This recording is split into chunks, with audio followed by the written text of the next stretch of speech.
Welcome to the Tom Sense Show. We have got a packed hour for you. The federal government is shutting off the tap in the American Southwest. Volodymyr Zelensky decides that democracy can wait indefinitely. Wildfires are pushing through Nevada, and Greta Thunberg is having a meltdown in Scandinavia because people want affordable gasoline. Before we jump in, a quick reminder about how we do things here. You can drop a question in the chat at any point during this broadcast. If it is a sharp, serious question, I will answer it right here on the air in the middle of the news. If it is noise, I will ignore it. Let us get straight to the facts. The federal government has decided how to handle the water shortage in the American West, and if you live in Arizona, you are getting squeezed the hardest.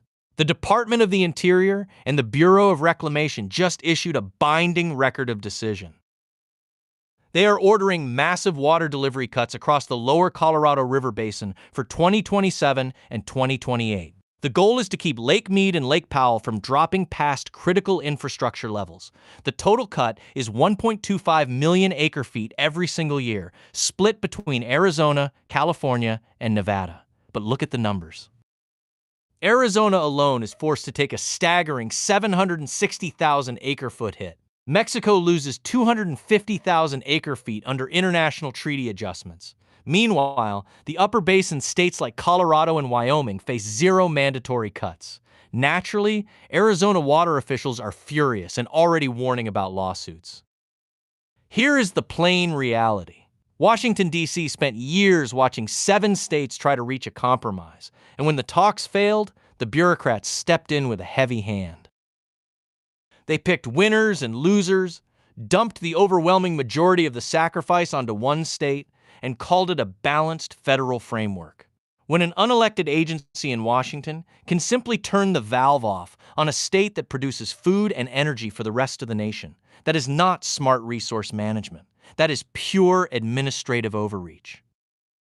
Over in Ukraine, President Volodymyr Zelensky has made it crystal clear that nobody is going to the ballot box anytime soon. On Sunday, he flatly rejected calls to hold a national presidential election, calling the very idea of a campaign a tsunami that would split the country apart.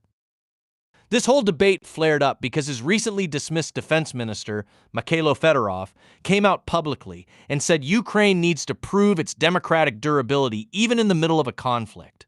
General elections have been frozen under martial law since Russia invaded back in 2022. Zelensky says running a fair vote is totally impossible, while Russian missiles are pounding energy grids and frontline troops are under heavy pressure. The polling shows about 57% of the Ukrainian public agrees that voting should wait until the shooting stops. But here is the plain thing every American taxpayer is looking at right now. We have been told for years that the hundreds of billions of dollars leaving our treasury are being spent to defend the sacred light of democracy on the world stage. Now we are informed that the democracy part has to stay turned off until further notice. If a country can suspend all of its elections while demanding unlimited foreign aid to protect freedom, it turns out the only thing truly guaranteed is the wire transfer from Washington. Turning to Nevada, where thousands of Americans are running for their lives as a massive blaze tears across the landscape. The Hawk Fire exploded to more than 10,500 acres near Peavine Mountain on Sunday, forcing mandatory go-now evacuation orders across northwest Reno. Washoe County emergency officials had to open up the Reno Sparks Convention Center as an evacuation shelter to house families who were displaced in a matter of hours. The fire forced authorities to shut down stretches of United States Route 395 and close the Reno-Stead Airport to commercial flights. This disaster comes right as the National Interagency Fire Center is sitting at National Preparedness Level 5, which is the highest crisis tier possible. There are 22,122 personnel currently fighting 79 uncontained large wildfires across the western United States. More than 7.5 million acres have burned nationwide so far this year, blowing way past the 10-year average. Federal and state incident teams, along with international crews flown in from Australia and New Zealand, are getting battered by dry lightning and brutal winds across the Great Basin and the Pacific Northwest. Firefighters are putting their lives on the line in extreme conditions to save homes and infrastructure. When multiple states are overwhelmed at the same time and 7 million acres go up in smoke, the country needs total focus on emergency response, forest clearing, and protecting American communities. The Food and Drug Administration just made a big policy push on prescription drug prices. On Sunday, the agency rolled out 55 new and revised product-specific guidances aimed at clearing the runway for generic drugs and speeding up the approval process for new applications.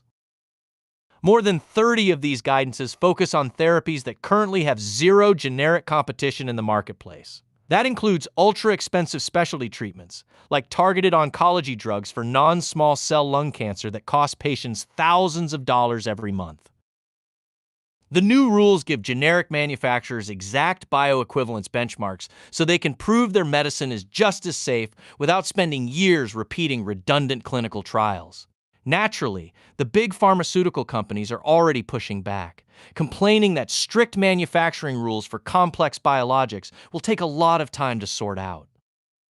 Consumer groups, on the other hand, are cheering the move. This is simple, straightforward economics. For decades, giant pharmaceutical companies have hidden behind regulatory red tape to keep their monopolies running long after patents should have opened up the market. When you cut the red tape and let American generic manufacturers compete, prices drop and patients win. It should not require 55 separate federal rulebooks just to let companies sell a medicine that has already been proven safe for 20 years. But forcing big pharma to face actual competition is always a win for the consumer. Over in Europe, 10,000 climate activists took to the streets of Stockholm on Sunday to throw a massive tantrum because working families are getting a break on gasoline. The demonstrators, led by Greta Thunberg and over 200 civic groups, were protesting against Prime Minister Ulf Kristersson and his conservative coalition. Why are they protesting? Because the government did something sensible.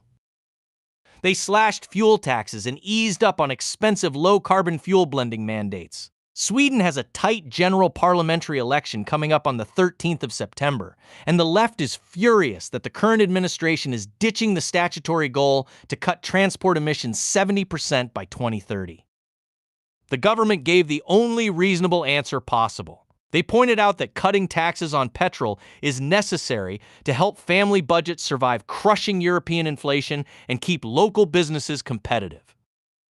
Greta and her crowd think that an ordinary truck driver or factory worker should happily pay $6 a gallon, so a politician can brag about an emissions target at a dinner party in Brussels. When you tell real working people they have to bankrupt their households to satisfy an arbitrary government target, they are going to vote for the people who let them afford to drive to work. That is the news for this hour. Keep your feet on the ground and your head on straight. I will see you next time.